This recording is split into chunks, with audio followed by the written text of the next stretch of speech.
the recording, just so Dot knows that I actually did that. Okay.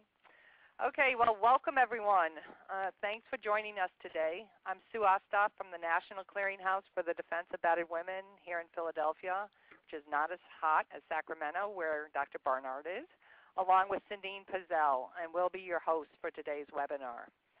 And before we begin the presentation, as I mentioned earlier, I'll go over some logistics for today, and I'll do this as quickly as I can because I know a lot of you have already gone through this before, but if you haven't, we do want you to have information on how to get back in if you get bounced off, for example. If you do get disconnected, just go back to that email that you got early this morning and click on that link to log back in. And if you're having problems getting back on, please call iLink support, and the number is 800-799-4510.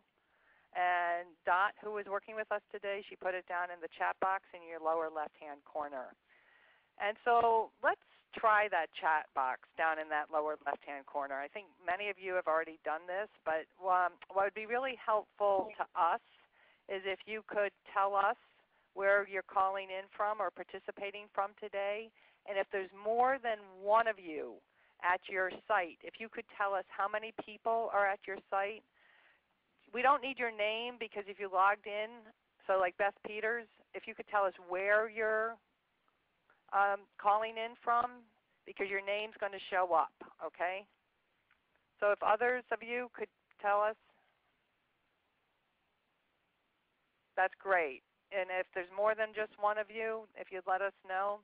So just go on down to the lower left-hand corner and put your little cursor in there, click on it, and then you can type and then hit return. And then you'll be able to get the information up there. Great. Very helpful. Toby, I hope you're dry there in Houston. I think it's finally calmed down there. No worries, Beth from Georgia. Okay, thank you. All right, thanks a lot. That's helpful. I think you've noticed that the participants are muted, so we'll use that chat feature for any questions, problems, or comments you have. And during the webinar, we'll be collecting questions, and time allowing, we'll pose as many as we can to the presenters at the end of the presentation today.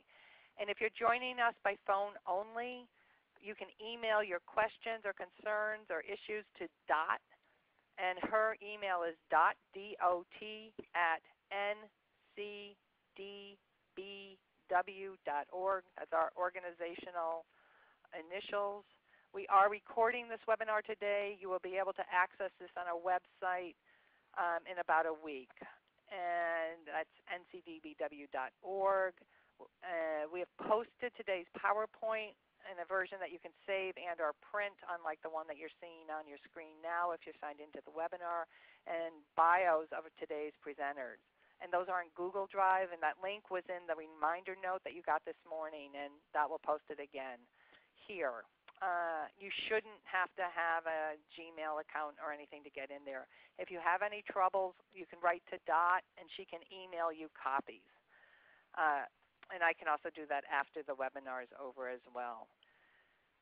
You will get an email, automatic email, shortly after the completion of the webinar, about a half an hour afterwards, and it will contain a confirmation of your attendance, a link to our posted recordings, and a very brief survey. The same little survey evaluation will pop up at the very end of the webinar when you sign out. It's really helpful if you could take probably 2 minutes to let us know what you think and your ideas for future webinars. Your feedback is just very helpful to us and to the presenters as well. So right now we're going to try to get a little bit of information about you all. Nancy and Cindine and Linda, are you seeing the questions? Yes. Okay. Yes. Perfect. So if you all who are on here now, if you would literally click, the first question is, how do you describe your profession? And if you're a community-based advocate or any of those others listed there, click right there on the screen, the little dot to the left of the answer. If you click Other, then if you could please click that dot and then put what your profession is in the chat box. That would be terrific. You don't need to go to the chat box if we actually have your profession listed already. So if you could let us know how you describe your profession. And then the next question is, if you've ever participated as an expert witness, have you testified? And yes, that you've testified. No, you haven't testified, but because the case resolved. No, I haven't testified even though I've been approached to be an expert in a case or cases.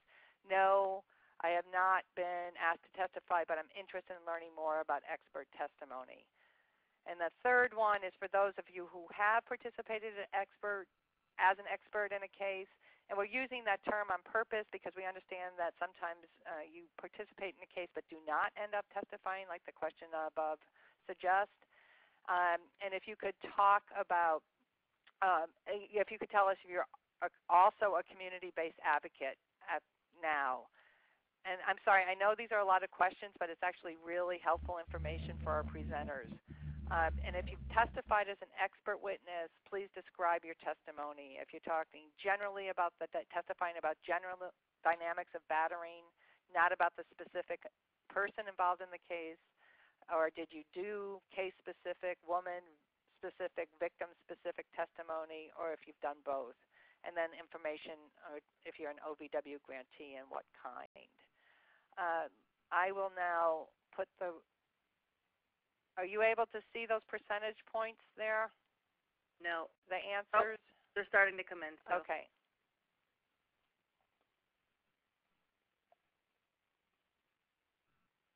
So thank you all for taking the time to help us know who's here. So Linda and Nancy, you're seeing the answers here? Yes. The 40% are community-based advocates.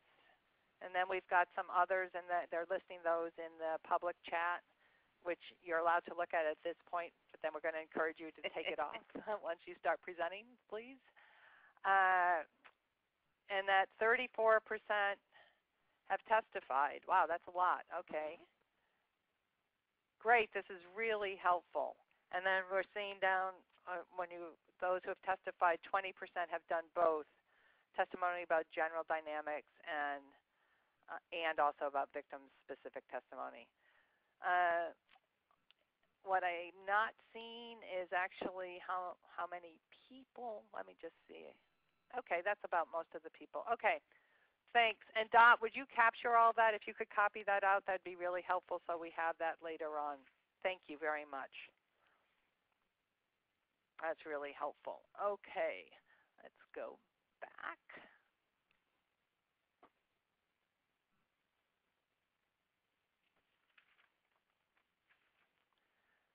For those of you who just joined, I'm Sue Ostoff with the National Clearinghouse for the Defense of Battered Women, and I really do want to extend a warm welcome to all of you, and thank you for joining us in this webinar, which is actually our 12th in our series of webinars about expert witnesses in cases that involve survivors of battering, sexual assault, and other forms of trauma. And if you missed any of the earlier webinars in this series, recordings that actually pull up copies of the PowerPoints once you start listening to them are posted on our website. So you can just go to our website and then go over to resources and scroll down and you'll see the recordings.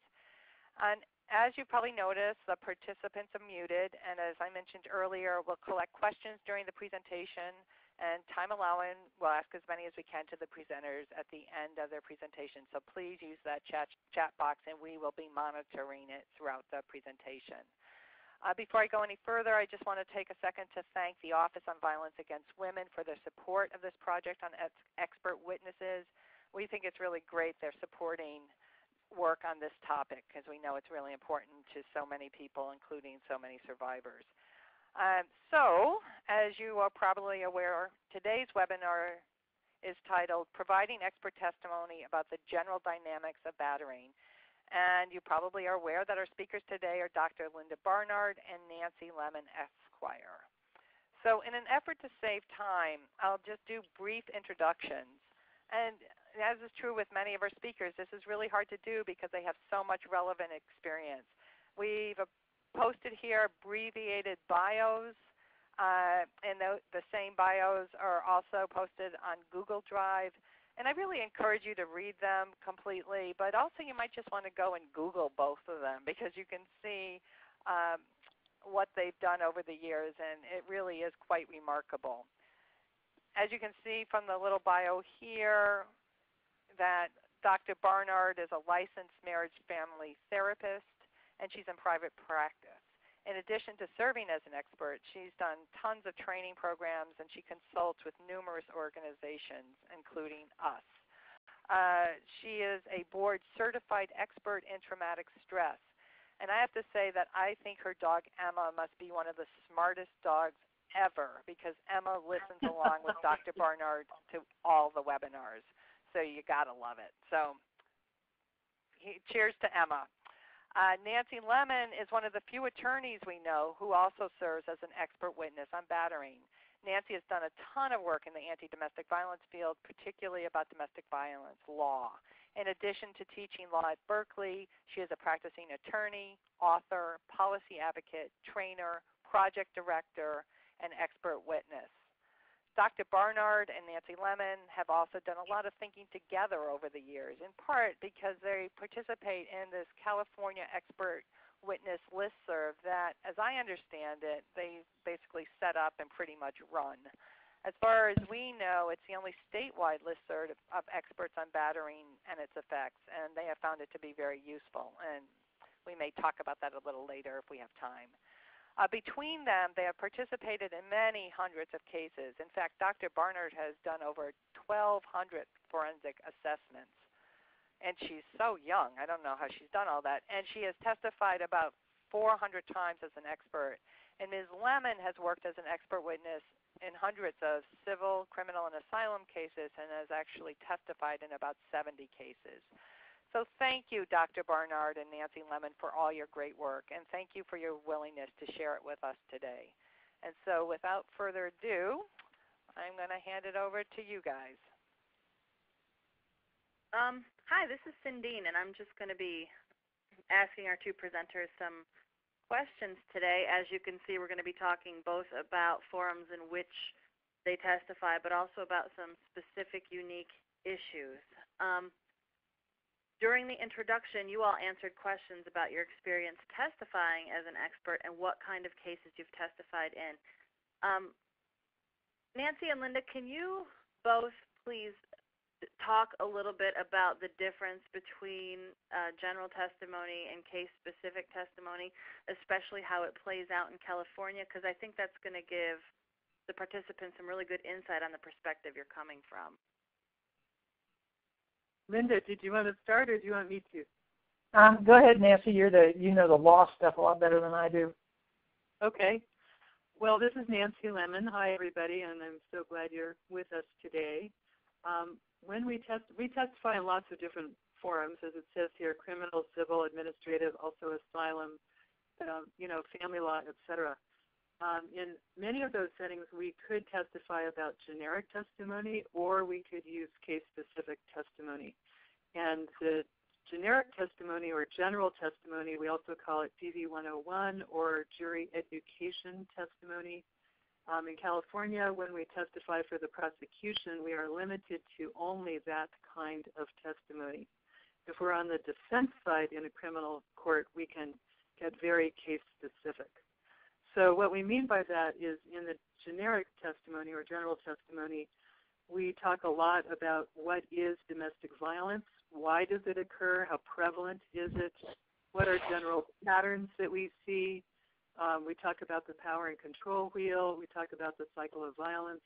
We talk about why victims or survivors might stay or go back, things like that. But we don't actually say anything about this particular case, whether this person who's charged with domestic violence or rape or whatever has actually done that. We don't say that. And we don't read police reports. We don't look at any documents. We don't talk to the victim or witnesses or anybody.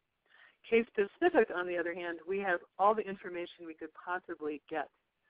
So that includes talking to the survivor of domestic violence. Let's say it's a battered woman charged with assaulting her batterer. We would probably interview her for hours and read the police reports. There may be lots of police reports, look at photos, medical reports, hold restraining orders, witness statements, all that kind of stuff. And then when we testify, we're allowed to refer to all of it in terms of the basis for our opinion that this person was, in fact, a survivor of domestic violence. Thank you. Linda, did you want to add anything? I think that the one thing that sometimes people need to understand is that we're giving an opinion in a defense case in California. We're giving an opinion about whether we think the person is a battered woman or they were impacted by intimate partner violence.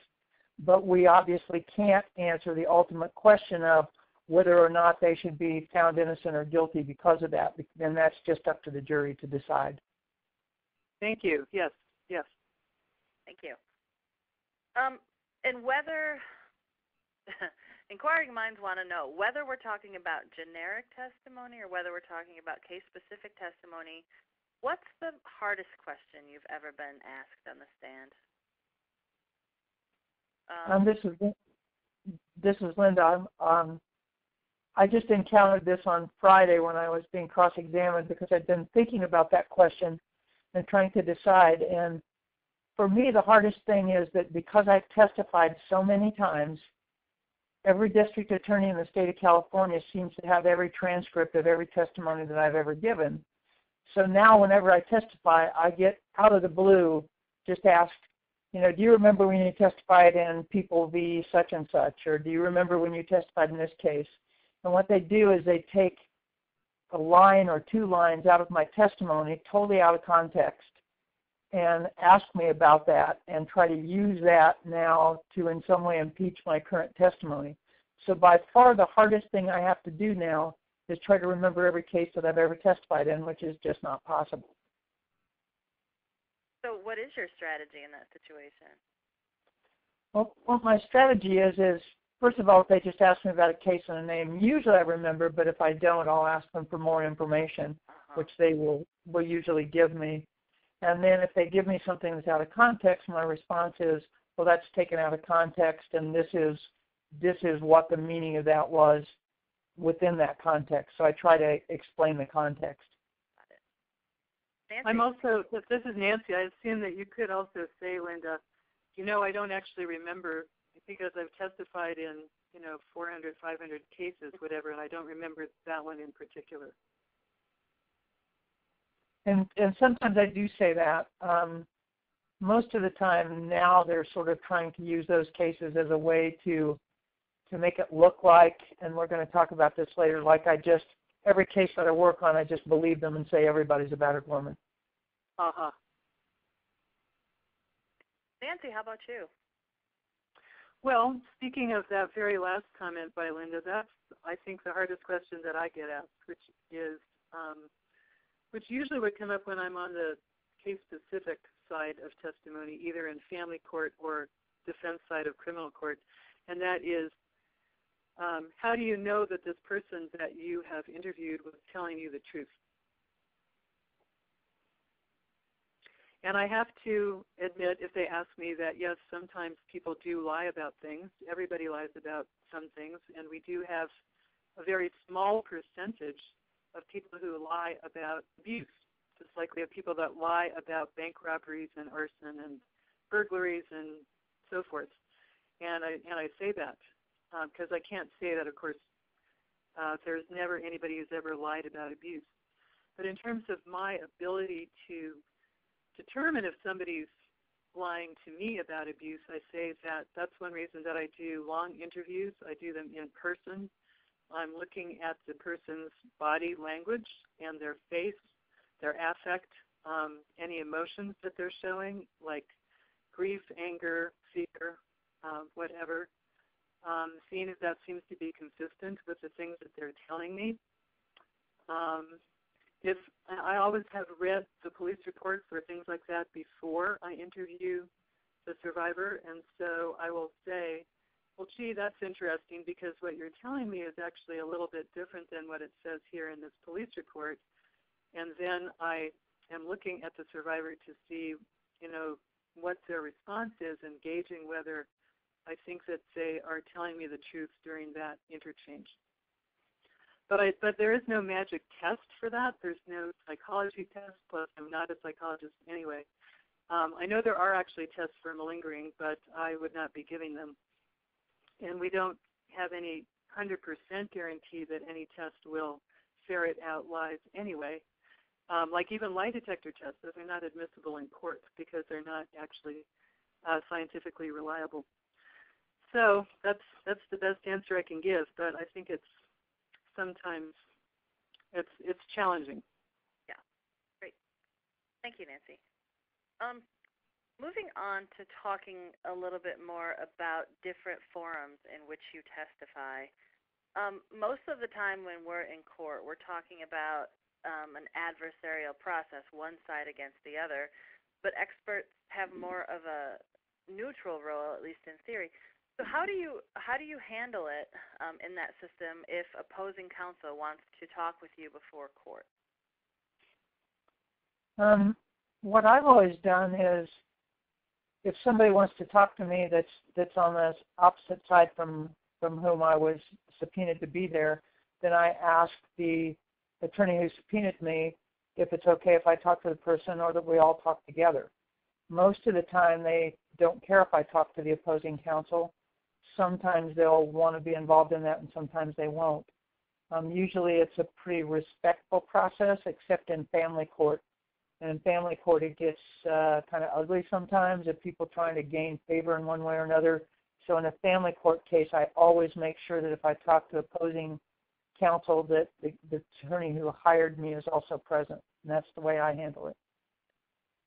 I have the same policy. I would always call the attorney who's asked me to be part of the case and say, this is what's been requested. What should we be doing here? And usually I will go back to the requester and say that we can have a three-way conversation. Unless the attorney who asked me to work on the case says, that's fine, if you want to talk to them, you go right ahead by yourself. Thank you.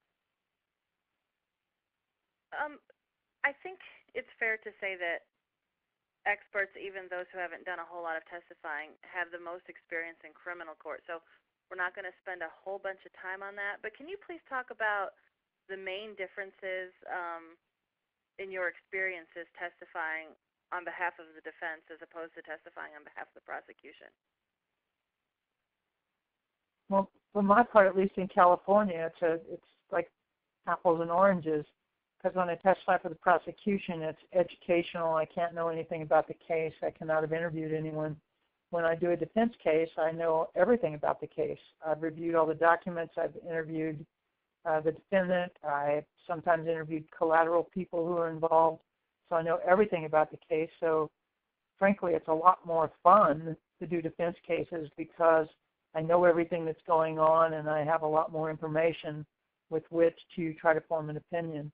So for me, that's the biggest difference, is just the amount of information that I have and what I'm allowed to testify about. One of the exceptions to, this is Nancy, to our general rule about testifying for the prosecution is if we are working with the prosecution as a consulting expert instead of a testifying expert. So recently, for example, in a case about, I think it's 2 years ago now, I was the consulting expert with a prosecutor in a homicide case where there was a woman charged with killing her husband. And Linda was actually the defense expert. So even though Linda and I, of course, couldn't talk to each other, we were actually probably looking at a lot of the same documents and witness statements and police reports and things like that. And I was consulting with the DA about whether I thought they should go forward or offer a plea or what they should be doing, who else they should be talking to. But if that case had gone to trial, which it did not, because the woman accepted a plea, I would not be testifying. There would be a third expert witness, and that person would just come in and do the generic testimony. Thank you. And Nancy and Linda both, we've gotten some requests from participants to raise our voices, so if we could try to do that, sounds like that would be helpful. Okay. Thank you. Have either of you ever noticed a difference in how your expert testimony is received by the judge or jury, whether you're testifying on behalf of the defense or prosecution? In other words, is there one forum that you think that you're viewed as more credible or less credible? This is Linda. I haven't really felt that much. I think sometimes when I do a prosecution case, it's like I'm going in to teach the jury about something. And so the questions that I can be asked on cross-examination are really kind of not that unusual. They're, because I'm just doing teaching basically. So I think that automatically has a certain amount of credibility because I'm coming in. On the other hand, when I do defense cases, I get to talk about a lot more stuff, but I also get cross-examined about a lot more stuff. So I think that how the jury perceives that credibility is dependent a lot on how the cross-examination is handled in a defense case. This is Nancy. One of the reasons I think why both Linda and I are seen as very credible is because we testify both for prosecution and for defense. And like if I'm on the defense side, the defense attorney will make a big point of that and say, well, do you testify only for criminal defense cases? No. Oh, you testify for prosecution too? Yes. And how many cases? And most of them have been prosecution. Or if I'm on the prosecution side, they'll make a big point. Oh, but you also testify for the defense, right? And they do that because that increases our credibility. Another thing I'd say about credibility, our credibility, is that when we're on the prosecution side, we also suggest that the prosecutor ask us on the stand. So if you read any police reports, no. If you talked to the victim, no. If you talked to witnesses, no. So you're not actually giving an opinion here about what actually happened, no. But what I've heard is that the jury is often struck by the fact that a lot of what we're talking about in that general testimony is very applicable to the facts of the case, even though we don't know how it's applicable. So I think that increases our credibility. Thank you. Moving on to civil court, we've heard from experts who have testified some in family court cases or in protection order cases, but we haven't heard from a lot of experts who have done tort cases. So Nancy and Linda, I'm hoping you can talk to us about some of the tort cases that you've worked on, what kind of cases they are and what you were hired to do in those cases, excuse me. Before we go to the tort cases, I wanted to say a little bit more about the criminal court. Oh, okay, great. That's okay. Because I see that we have this great list that says pretrial, trial, sentencing, and post-conviction. By all means. And one of the things that I think is great in terms of using an expert witness, if we're on the defense side, is that often we're able to get the prosecution either to dismiss the charges altogether, if it's pretty minor, or to offer a really decent plea to the defendant, and the defendant accepts it and then may not have to go to prison after all, or it goes for a short time, or it goes to jail for a short time rather than a long time. So that can really affect the outcome of the case a lot. And then in terms of getting battered defendants out of prison, which is the post-conviction work, both Linda and I have worked on a special habeas project that we have here in California. We have a special penal code that says if you didn't have the benefit of expert testimony at your trial and you were convicted before a certain date back in 1996, and that evidence looks like it would have very likely to have affected your conviction, then you basically get the right to a new hearing or a new trial where the domestic violence evidence comes in. And those are very long cases. They take years and lots of work, but we've been quite successful with those.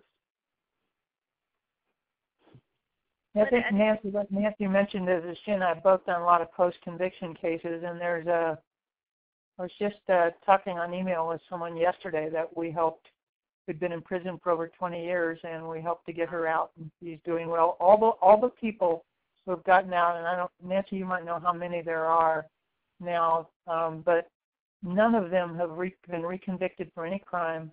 None of them have gotten in any trouble. All of them are out in the community trying to do good work still for battered women, and it's been an extremely successful program, and it does take hours and hours and hours of time and years sometimes to get the cases through, but it's extremely rewarding when it works. And there's nothing like getting to go up and hug this person who you met when she was in prison on a life sentence and may never have been allowed out. And now she's out and she's hugging you, and the two of you are going for a walk, or some of these people are speaking to my law class, and it's so great. Reward. Great.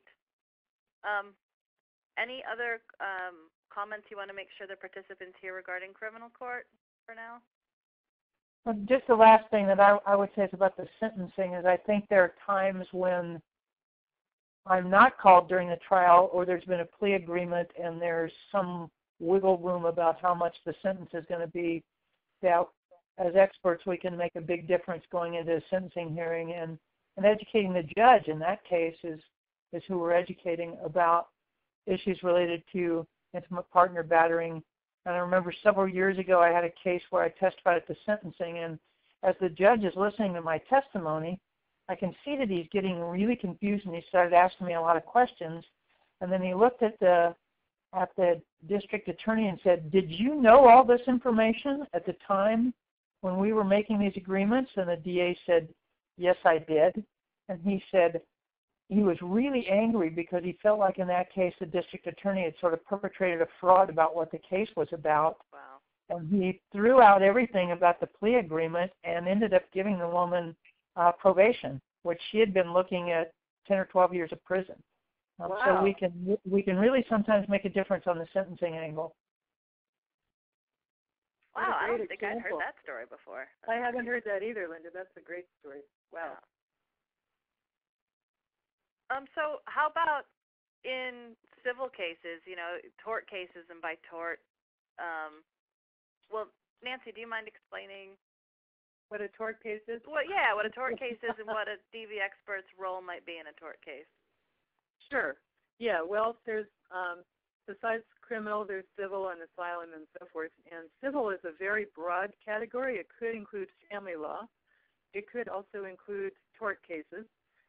Sometimes those two show up together in the same case.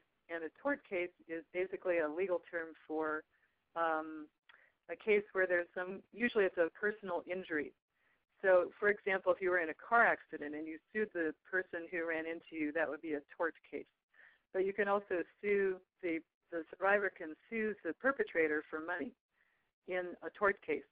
And the kinds of things that she would be alleging are assault, battery, fraud, intentional infliction of emotional distress, sexual assault, conversion, which is taking away their money or her money, kidnapping, false imprisonment, all those kinds of things that we see. And so that is often a very successful strategy in cases where the defendant has some money, a house, a pension, things like that, or even the threat of it, just filing such a suit, I have seen to be very effective in terms of getting the perpetrator to back off from other types of litigation. And you can't actually overtly use it as a threat, but clearly once a tort suit is filed against a perpetrator, they're on notice that they may lose a fair amount of money, sometimes millions of dollars. And so that is incentive for them to stop whatever they've been doing in the civil court against the survivor. So how an expert would be useful. I've worked on several of those cases. They've all settled before trial, but that's true of cases in general, whether they're criminal or civil in our system. And what I've done is interview the person at great length. It's similar to criminal defense. Read any documents that are available, look at photos, etc., write a report if that's what I'm being asked to do, and then sometimes I'll be deposed by the other side's attorney and talk about my opinion. Yes, this is a survivor of domestic violence. Yes, this person was abused by this other person, and here's why I think that. And usually that leads to resolution of the case, and one side pays the other a bunch of money, and then everybody goes home. So it's a good alternative, I think, also when the criminal court is not, when the DA is not pressing charges, or the charges have been dismissed, or there's been something that wasn't really, the survivor felt like she wasn't really getting her day in court already. So some of it is just giving people a voice, a place to bring up what's happened to them and have the legal system acknowledge it. And another way that it's useful is that some people don't really care. Well, they care more about money than about other things, I guess. I would say some perpetrators, that's what they really care about. And there's also a myth out there that you can't file one of these suits unless you have a super rich perpetrator. But that's not really true. You can file it against middle-class people, too. I think one of the difficulties with tort claims is that probably 75% of the battered women that I work with, their abusers, the perpetrators don't have any money. And plus, they don't have the money to hire an attorney to file the tort claim. And there are some people, and Nancy, maybe you can speak to this, there are some people who do pro bono cases, but not very many. So it's usually a difficult thing to do because of the financial aspect. There's either no money that the perpetrator has to go after, or the survivor doesn't have the means to hire the attorneys to file the claim. Well, in terms of that second part, most tort attorneys or personal injury attorneys work on a contingency fee basis. So the person who's filing the suit doesn't have to come up with money. Sometimes they'll have to come up with a filing fee or an expert witness fee, but they don't have to pay any attorney fees because the attorney doesn't get any money at all unless the case results in money for the survivor. And I also have a former student that started a whole nonprofit here in the Bay Area called the Ali Pato Project, where she is happy to take any client who's suing a perpetrator for abuse, and she charges very little and takes a very small percentage. So I'd like to see lots more people doing that kind of work. And in terms of your first point, Linda, that a lot of batterers don't have any money, it is true that many of them have none, but there's also a lot of batterers who have a house. So like in a divorce case, the divorce attorney could get half of the house for the wife, and then the husband keeps the other half, and then divorce attorney or tort attorney can turn around and help the wife sue and get the other half of the house or the pension. So I think we're really underutilizing that whole aspect of law and really not serving our clients well. Nancy, in these kinds of tort cases that you're talking about as maybe being underutilized, do you ever just provide general testimony in those cases, or do you always find that it's case-specific? It's always been case-specific. And can you see a role for general testimony in those kinds of cases? I suppose if it went to trial, that could be useful because, again, tort cases are usually tried before a jury, like in criminal cases. And so general jury education would be useful, and then the survivor's attorney could ask a series of hypothetical questions like prosecutors do, kind of tying in the facts of the case. Thank you. I think I did a tort case where I did generic testimony, and part of it was because there was some reason strategically why they didn't want me to opine about or give an opinion about some of the things in the case or talk about some of the things in the case, but they did want the jury educated about the issues, and so I did do general testimony. It's also much cheaper to use us with general testimony because we don't have to spend hours and hours interviewing people and reading lots of stuff. That makes sense. And I've been in family law cases where they wanted me not to give case-specific testimony because there wasn't much money. In a family law case, Nancy or Linda, what is it about intimate partner battering and its effects would you be most commonly asked to testify about? Well, most of the time in family court, so first of all, let me just go on record as saying I hate dealing with family court. It most of the time makes no sense compared to what happens in criminal court. In family court, when I've been called, I've always been called by one side or the other to give an opinion about whether someone is a victim of domestic violence, and if so, how that has affected them and or their children. It's always extremely adversarial. Family law judges, at least in Sacramento, and we have some research to back this up, are not sympathetic at all to battered women and tend to rule against them, not believe them, take their children away and give them to the perpetrators. We have a lot of problems in family court, and that's true across the country. So usually when I'm called to testify, it's to make an opinion about domestic violence, but I never feel in the family law courts like there's really very much respect for the opinion of domestic violence experts.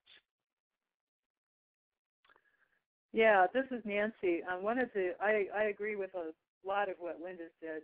I think I feel slightly more comfortable than you do, Linda, in family court because I've written a lot of the statutes in the Family Code or helped to work on them through our state domestic violence coalition over the last 30 years. And so I feel very comfortable and familiar with those. And sometimes actually talk about what was the legislative intent when they passed this section, like the one that says, if you're a batterer, there's a presumption that you should not have custody. And here's the 7 factors the court has to consider in rebutting that presumption. But I would agree that it's much messier in family court than in criminal court or other courts. And and it's also very different in the fact that we always have a judge and no jury.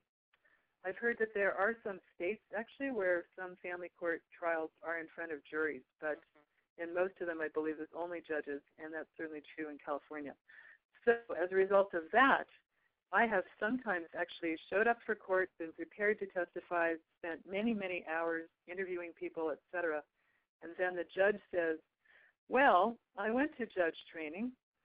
We had like 2 hours on that in my new judge training 6 months ago, and that's really all I need, and so I don't need you. Thank you very much. You can go home now.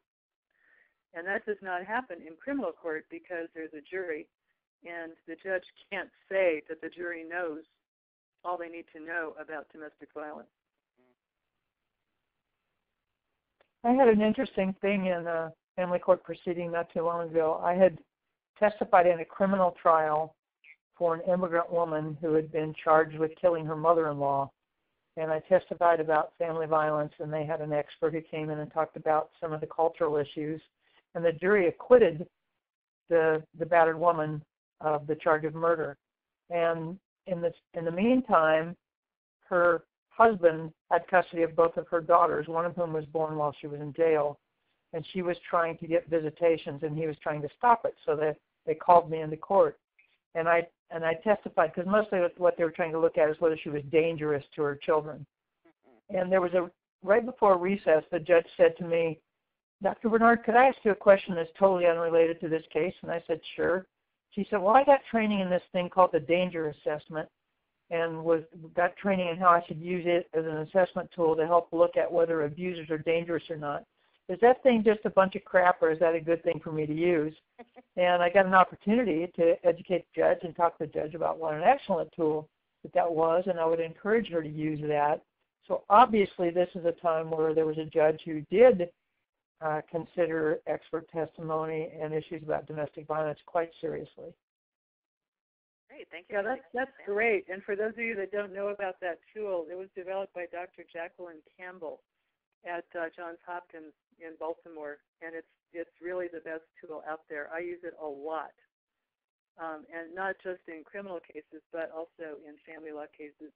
Like if I'm testifying for someone who's trying to get a restraining order, I might use that to help in my testimony that, yes, this person really is in danger from the other person, and it's a high level of danger. And I've just put and so has Doreen, just put the website where you can find that tool for participants who want to. The one problem with the danger assessment is, as far as I know, there is no reported appellate decision anywhere in the whole country yet which has upheld the use of that tool as evidence. So every time one gets on the stand to talk about it, you have to basically, the attorney that's calling you basically has to argue with the court about why it should be admitted. And so far, I don't think that that's been successful, or the cases where it has been successful, those have not resulted in an appellate decision. I've never encountered any problems testifying about the danger assessment. I think there was one time in a post-conviction case where I consulted with Dr. Campbell about using it in a retrospective kind of way, that asking her about, you know, what the events were at the time that they occurred and using it in that way. And the judge considered it and allowed me to testify about it even in a post-conviction case. So I've never had any problems with its admissibility. Well, that's great. I have had trouble with it. With one case I testified in, there was an international kidnapping case where mom fled with the children from Mexico to California, where her parents were, because the dad was very abusive to her. And I testified on her behalf, and I used the danger assessment, and the judge was very hostile to the use of that tool, and ended up sending the kids back to Mexico. She was hostile in general to the mom and her allegations of abuse. And was it, I'm talking about the danger assessment precluded under Daubert standards, or does California have something else that they use? Liability. I don't remember if the judge said specifically why, but yeah, it could have been either Daubert or it could have been also Kelly/Fry, which are two other leading cases that have to do with admissibility of scientific evidence. So the concern would be, has this reached a level that it's really scientifically sound? Right. And from everything I've read by and about the danger assessment tool and Jackie Campbell, yes, it has. Was there any other kind of civil court case that either of you want to discuss before we keep moving? I just wanted to briefly talk about the child welfare cases. The kind of cases that I've worked on that have been related to child welfare have been where Child Protective Services or some other agency has removed the children from the home because of domestic violence. And usually it's been because the mother of the children allows the abuser to come back into the home, and so they decide that she's put the children in danger. And I've been called in to testify and do an assessment in those cases, and many times it's not that she's letting the perpetrator come back. He's forcing his way back in, and she has no choice about it. But I've testified in those cases about whether or not the children being exposed or living in that home would be dangerous for them because of the domestic violence.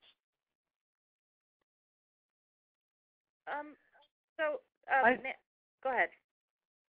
I was going to say that I actually can't recall if I've testified in a child welfare case, but the issue, of course, comes up all the time in the criminal cases that I've worked on, and also in the family law cases. So we here at the Clearinghouse, we hear from a lot of advocate experts who get their bias or credibility kind of called into question by virtue of the fact that they are advocates.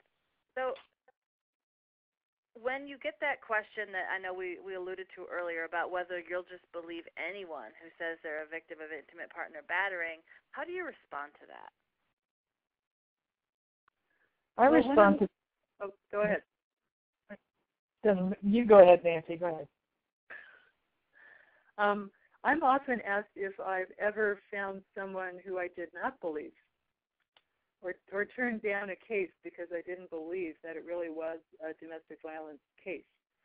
And fortunately, I can honestly answer, yes, I have turned down cases that I thought were not really domestic violence cases, where it really was just an argument between two people and there were no dynamics that made it clear that one person was controlling or scaring or hurting the other person.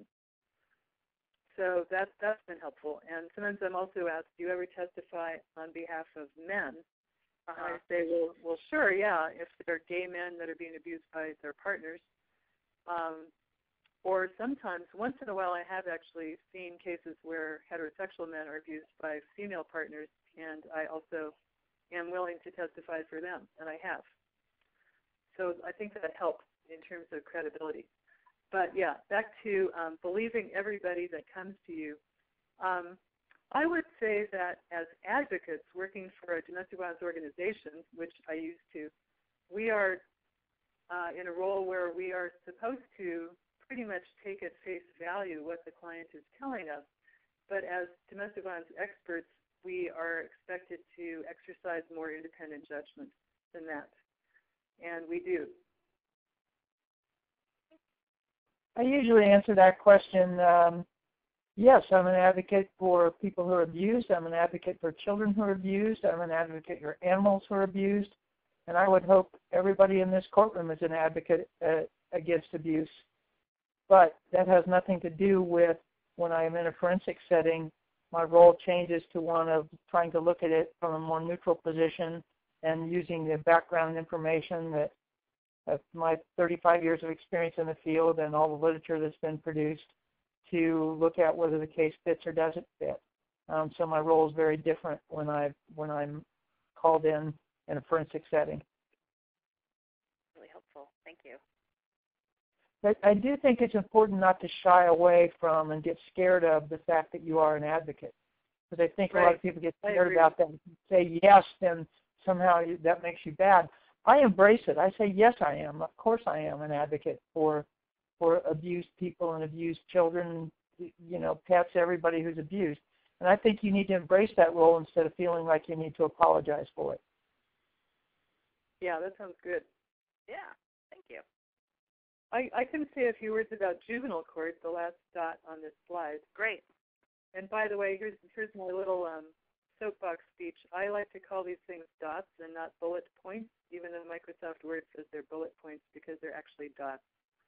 And I'm tired of all this violent imagery in our language. So anyway, juvenile court. I testified in one case in juvenile court that I thought was a really good example of how to use an expert.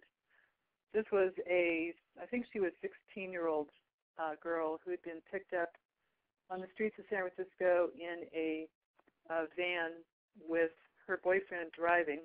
It was midnight. She was wearing very, very short shorts and very revealing little top. And there were lots of condoms in the car and lots of cash and a loaded gun.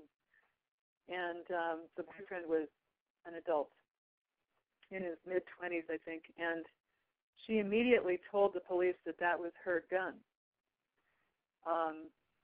even though the police didn't believe her, and they believed that it was the boyfriend's gun and that she was taking the rap for him for some reason.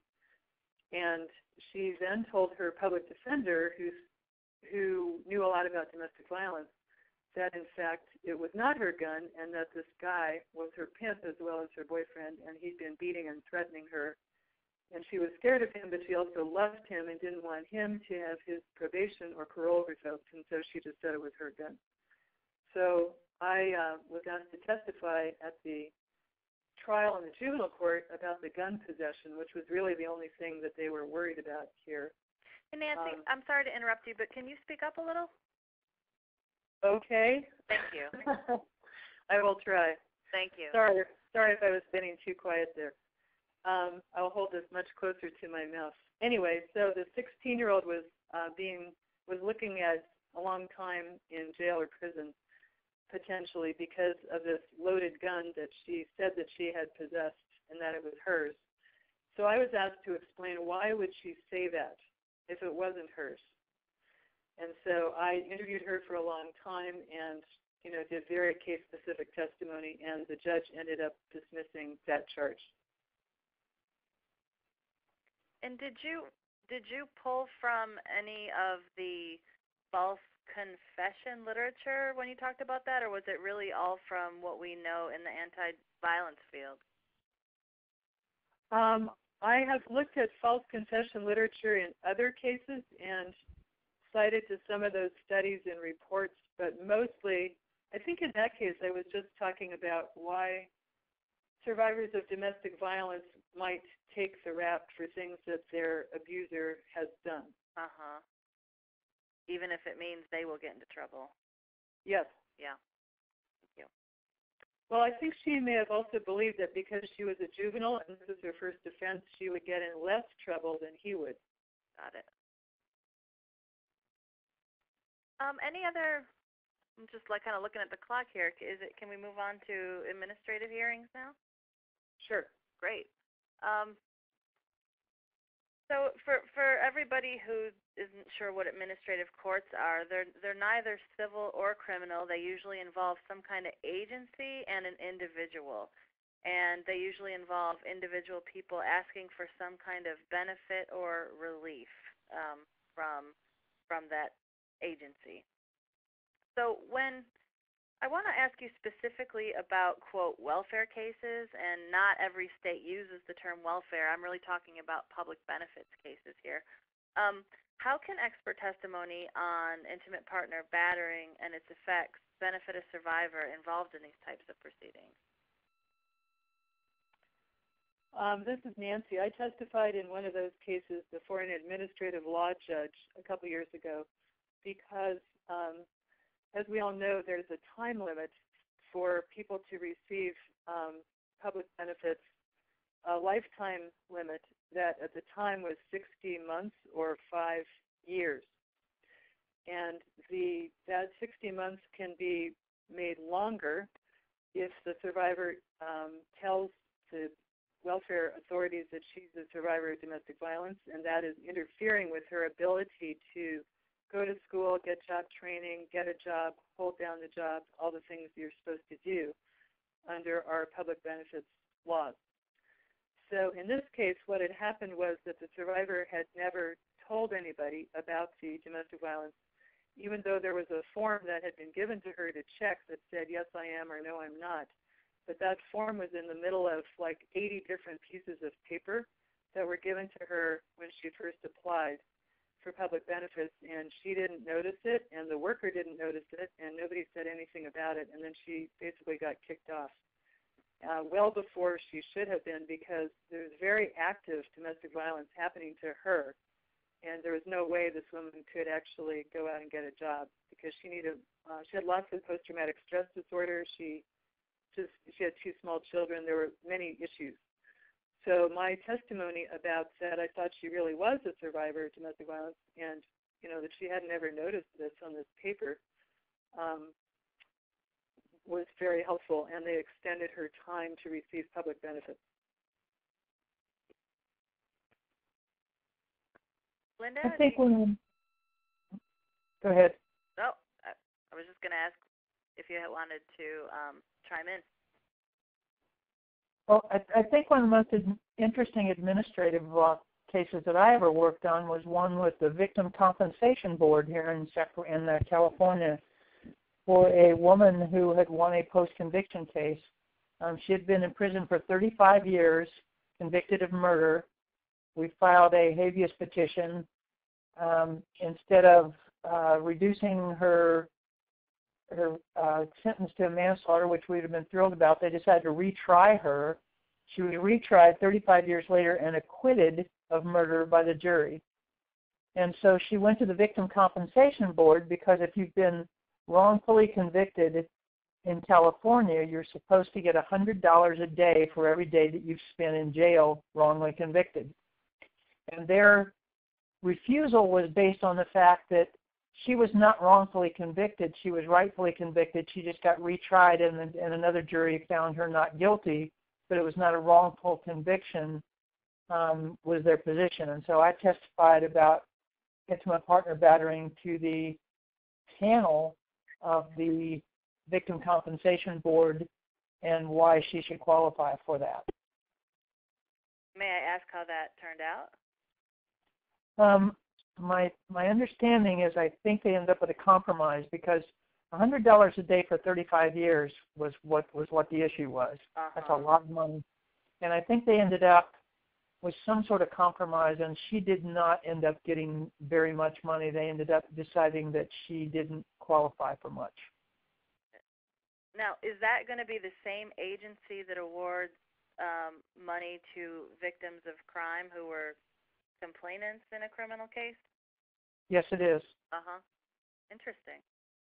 I love these creative uses of expert testimony. Okay. Yeah, this is Nancy. I have an unusual story to tell about employment board proceedings, where I testified once for a police officer who was charged with domestic violence against his wife. And she had bruises, but what she told me, I don't often talk to the other party in a case like this, but in this case I did. I talked to the officer at great length in person, and then I also talked to the wife at great length on the phone. And I read all these medical reports that were sent to me by her and by the man's attorney. And what the wife said to me was that she was a very serious alcoholic, and such a serious alcoholic that she would pass out, fall down, and like hit her head and things on furniture. And at first I was very skeptical, but after talking to her for a long time and reading all these medical reports about her alcoholism, and talking to him, I decided that seemed to be what really had happened. So I testified before the Police Review Commission, which was about to fire this guy, and he would never be hired again as a law enforcement officer, and, this was his career. So a lot was at stake for him, but he ended up keeping his job. Thank you. Just, again, we're running out of time here, so what I would really like to do is move forward to some of the substantive areas that you both testify about. So if we could, if you don't mind, if we move forward to strangulation. Can you both talk about cases in which you end up testifying about strangulation other than the cases in which that's the actual criminal charge that the defendant is accused of? When does this come up, and what do you think the jury really misunderstands and needs education on regarding strangulation? It's almost never been charged in cases that I work on. It's an issue that I bring up as part of my testimony, as part of the dangerousness in the situation if strangulation has been involved. And it is in most of the cases that I work on, especially the homicide cases where it's almost always sexual assault and strangulation are almost always prevalent in those cases. And I think the biggest issue is that I think law enforcement and juries just don't take it very seriously, that it's as dangerous as it is, that it has as much impact as it does, of how easy it is to kill someone by strangling them, how you can do brain damage to somebody by, quote unquote, choking them out. And it sort of gets thrown around like it's just an everyday thing, and not that it's a dangerous situation that's medically and physically dangerous. And I think that's the biggest challenge in presenting it to the jury. I would agree, and even though the clients will almost always call it choking, I always call it strangulation in any report that I'm giving or in my testimony, and I say that choking denotes when there's some food stuck or water or something that's not going down right, and you do the Heimlich maneuver, and strangulation is when there's one hand or two hands or something else which is cutting off people's airway. And the other thing I would add is not only is there very serious medical consequences, but there's emotional consequences. So once that has happened, from then on, the person who was the victim of that knows that this other person could kill them at any moment. And that can totally change the dynamics of the relationship. Everyone that I've ever interviewed about that has been strangled by their partner has told me that she believed that she was going to die, that she absolutely believed she was going to die. And I worked on a case recently, testified in a case recently here where one of the things that happened with the woman who was charged with killing her partner was that he would strangle her and she would defecate and urinate on herself. And when she was arrested, she had defecated and urinated on herself, and the officers didn't seem to get the connection of that happened as a result of her being strangled. And we use that as a component, a central component of helping to bolster her testimony about why she killed her partner. I was just going to ask, does strangulation come up in pretty much every battered woman self-defense case that you see in terms of, things that informed whether or not she was being reasonable when she killed her partner? I have never worked in a homicide case where there was not strangulation. Uh-huh. I actually have seen some where there was not strangulation, but it is certainly very common. But I've also seen it in lots of restraining order cases and family law custody cases. It shows up all over the place. And back to the Jackie Campbell research tool danger assessment, on our slide it says research on lethality. This is one of the highest indicators of potential lethality according to Campbell, so I can also cite to that and say not only this is dangerous, but here's why I know that it indicates that he might kill her. That comes up in my asylum cases too, where if she's going to be sent back, deported back to the home country, the chances of him killing her are often extremely high, and it's often because there's a history of strangulation. Thank you. They would say, the slide talks about one of the issues about strangulation is that frequently are not visible injuries because the muscles around the neck are pretty thick muscles and they don't bruise easily. And sometimes those bruises also don't show up until many days later. So frequently it's important for us to get the description of what happened and how the woman experienced that, because there may or may not be a visible injury that supports it, but we can support it through a lot of other information that we know about the effects of strangulation. I just heard about a study where they're starting to use a special thermal camera that can see these bruises that regular cameras cannot see. And other than bruising that may or may not show up later, are there other kinds of impacts of strangulation that maybe there's a delay before anybody notices them, whether they're emotional, psychological, or physical? I think there are a lot of psychological effects of strangulation, and primarily the fear of being killed and the impact of that that we can assess for and look at. And I think sometimes there are the physical injuries that aren't going to show up until later because of the lack of oxygen to the brain during that period of time. That if somebody's repeatedly strangled, they may actually end up with a traumatic brain injury or injury to parts of their brain from lack of oxygen, which I have actually sent women to be assessed by both neuropsychologists and neurologists to do an assessment for brain damage. I've also heard that the swelling that's inside the throat can result days later in the victim dying because it just cuts off all of her air.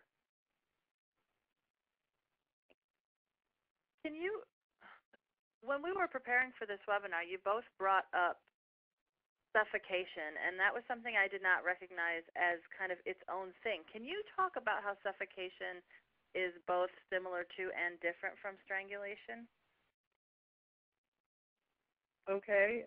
By the way, in our California Penal Code 273.5, which is our main domestic violence penal code section, we've recently added, I think it was maybe 2 years ago, both strangulation and suffocation by name as examples of the types of injuries that should cause the police to make a felony arrest. I would just say that suffocation is also cutting off air. Typically, I think it's probably done by putting, you put something over somebody's face, like a pillow, while they're asleep, hold it down long enough, and they just die. So you're not putting something around their neck in particular.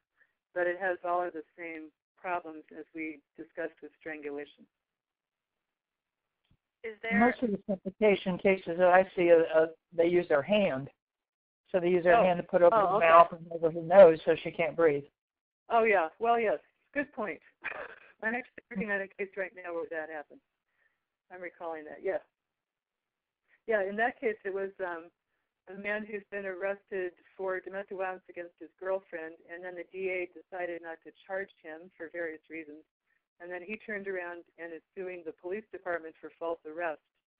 And I'm on the side of the police department saying, no, they did the right thing here. And one of the things that the victim said in her deposition was that her boyfriend had put his hand over her nose and mouth when she was screaming for help, and that he did that several different times right before the police got there. So, yeah, that's suffocation. And does suffocation, or at least people's misunderstanding of it, suffer from, similar, is it similar to strangulation in that there's often not visible injuries? Or, how is suffocation detected? Other than by victim report, is there a way to do that? There's almost never an injury that's visible from suffocation in the cases that I've worked on. Because if you just think about putting a pillow over somebody's face, that doesn't usually leave any kind of injury unless it kills a person, which is a pretty serious injury, but it doesn't leave a visible injury. Same way putting their hand over there. So I think it's even less likely to have a visible injury than strangulation. I would say, I agree, and I would also say that victims are not going to use the word suffocate, probably. In the case I was talking about, she said that he put his hand over her mouth to keep her from screaming, but she didn't say he suffocated me. So it's another situation where we as the experts are identifying it in our report or our testimony as suffocation, but even if the victim does not. So knowing how to ask about it feels really important. Yes. I know we're blazing now, but we kind of have to. How about, you both mentioned that marital rape comes up not infrequently in your testimony. Why do you think it's important for experts to testify about marital rape? I think it's another one of the factors that's rated with lethality, that if you look at Jackie Campbell's danger assessment, spousal rape is one of the 20 factors that increases lethality. Most of the research that I've read says that in serious cases of domestic violence, about 60 to 70% of the time there's also spousal rape. In the cases that I work on, it's almost 100% of the time. They never talk about it. It's almost never charged.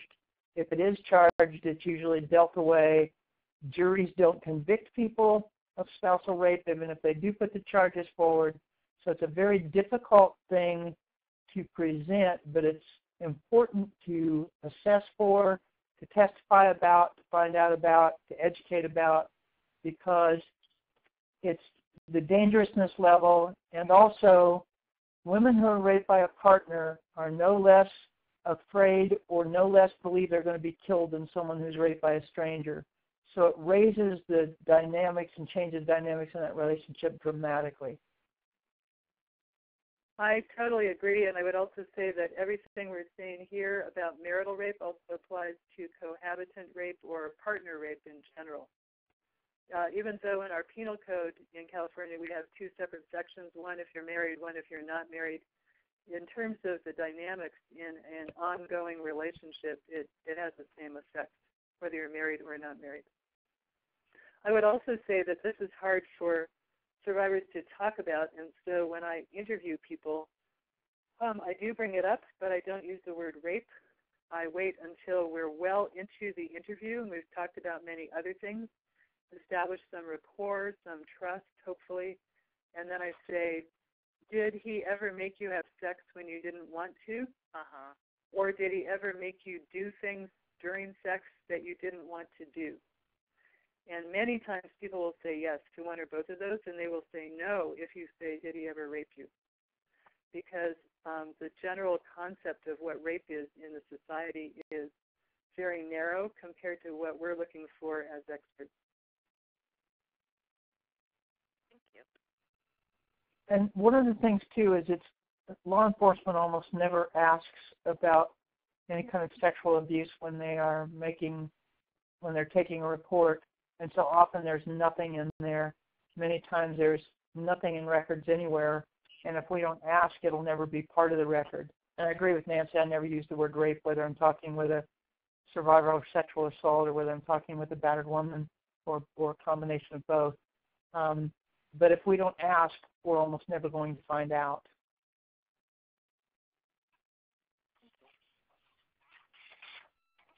Yeah, I've also been asked on the witness stand, because of that, what if she filled out a restraining order application and she didn't even mention the marital rape, and now, it's 6 months later, and now she's talking about this marital rape? Doesn't that mean that she's making it all up? So that's the importance of being able to testify about delayed reporting and why people might not be forthcoming about that when they're applying for a restraining order or talking to the police or whatever else. I actually worked on a post-conviction case of a battered woman who had been in prison for over 25 years for killing her partner. And the reason why, there'd been a horrible history of domestic violence for years and years and years and years, horrific abuse. And it was when he started brutally raping her that she finally decided she couldn't take it anymore, and that's when she killed him. But she would never tell anyone because she was so embarrassed. She did all those years in prison and never told anybody about the rape, and nobody probably ever asked her. And it was 20-some-odd years later, and I'm interviewing her, and I, like Nancy said, I just, in the middle of the interview, or after I'd been there for several hours, asked about if he ever made her have sex when she didn't want to, and she laid her head down on the table and started crying and sobbing for about 10 minutes, didn't say anything, and then with her head down told the whole story of how the sexual abuse had occurred, and that was part of what we used to help get her out of prison. Wow. Yeah. Can we spend our last few minutes before we take participant questions talking about trauma? This is a topic that we're seeing experts raise more and more.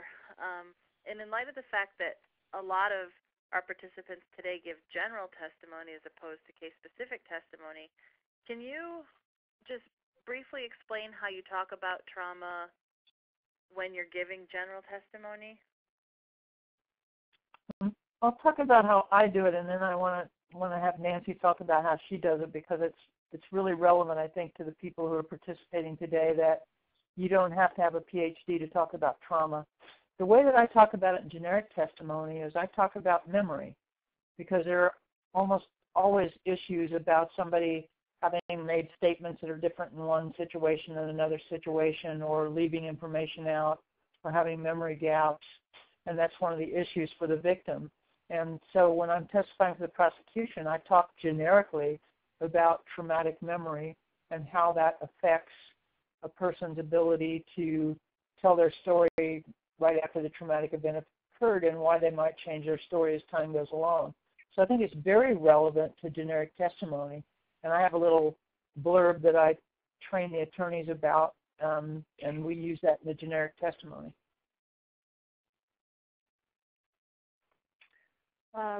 Yeah, I talk about trauma too, though mostly I do very general testimony because I'm concerned that I'm not a mental health expert and that will lead to being cross-examined. Well, Ms. Lemon, you're not a mental health expert, are you? So, why can you use a term like trauma? But I do talk about memory and how my understanding is that memory is when people are very traumatized or upset by something that has happened to them, that they remember things very differently than we remember pleasant things. And as Linda said, it goes in bits and pieces. It's very jumbled. It may change over time with a lot of supportive listening. So you may get a different story the third time you interview this woman than the first time. We don't always have that luxury, of course, of interviewing people multiple times. But yeah, I think it's very relevant for generic testimony as well as case-specific. Linda? I think one of the issues is that juries are becoming sometimes misinformed but more sophisticated about issues because of what they watch on television. Like they expect every case is going to have DNA because they watch CSI. And it comes back right away, and you can get fingerprints right away, and everything's instant. And so people are more sensitized to understanding issues about trauma because they get pieces of information from the media. And so they want to hear about that, and if they don't hear about it, they feel like there's something missing.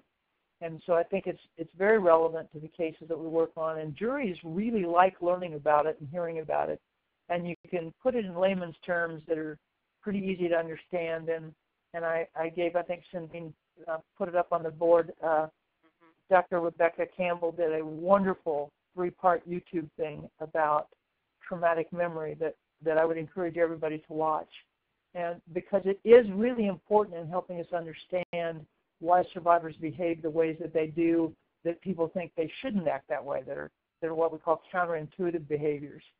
And I think it does help explain that to a jury, and they really do like it. And why do you think that juries today are becoming more attuned to this issue about trauma? Well, like I said, they watch a lot of CSI kinds of shows on television, and they watch Law and Order and all these different shows where these things are presented, and they're getting pieces of it, and so there's a notion that the layperson has that there's something they should be learning about.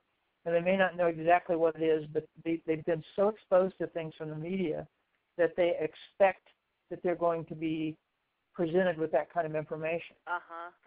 Do you think that the recent publicity around, soldiers returning with PTSD has any impact on how people view trauma? I think it does, and I'm not really always sure whether it's a good impact or a bad impact. I'm actually in the middle of a trial right now where PTSD is the major issue that I'm testifying about, so I obviously can't talk about the case. But I think juries, on the one hand, see it as very relevant, and on the other hand, it almost seems like everybody has it, so it's being trivialized a little bit, and I'm seeing a little backlash from that.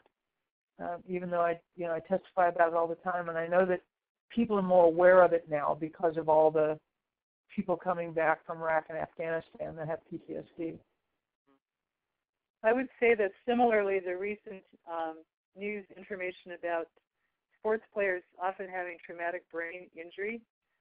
There was an excellent article that I saw last week in the Huffington Post that says that the victims of the NFL players have more traumatic brain injury than the NFL players do, and that we should be noticing that.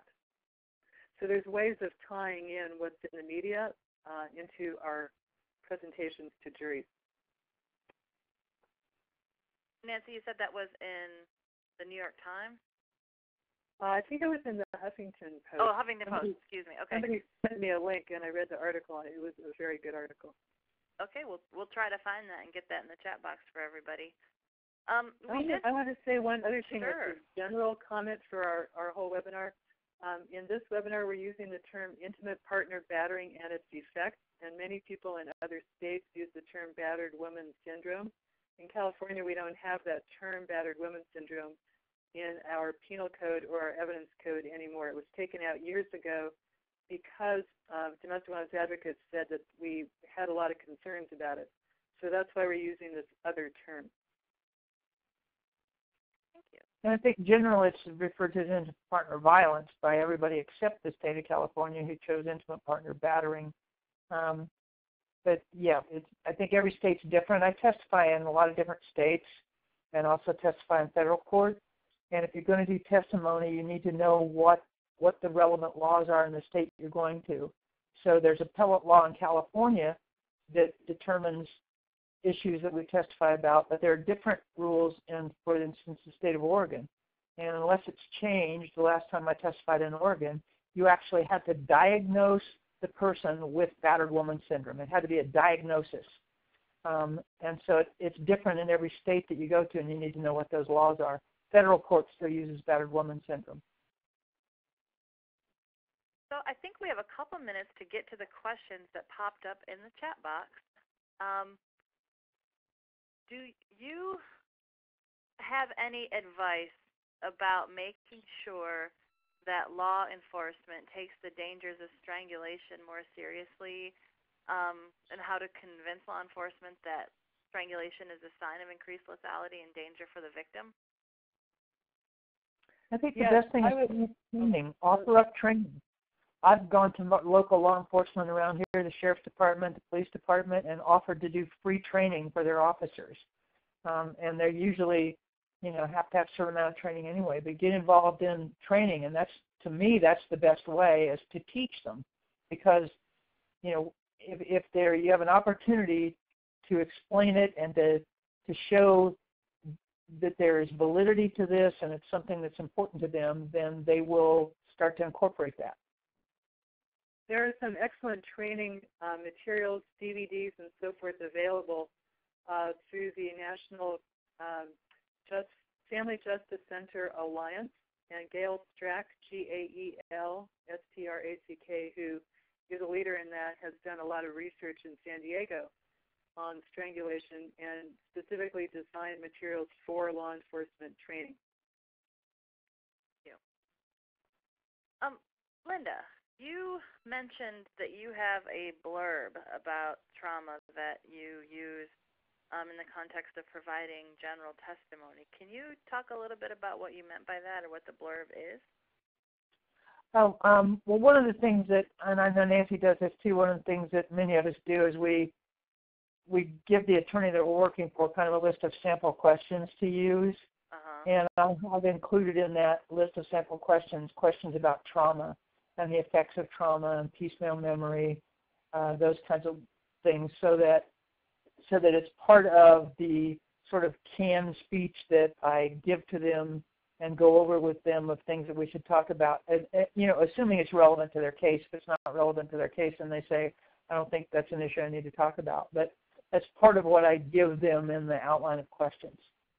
Got it. Thank you. And I will add it to my list of questions. Good idea. And then I'll pass mine along to you, Nancy. Thank you. And then, Linda, we had another question for you from another person who does forensic evaluations. Do you prefer the danger assessment over the conflict tactics scale? Yes, I do. And people have written hundreds of articles about the problems with the conflict tactics scale. And I think there's information that we can gain from that, but I think it doesn't really, the lethality assessment and the danger assessment part of it is not really that robust. So I would much rather use the danger assessment. It's also a lot faster to give.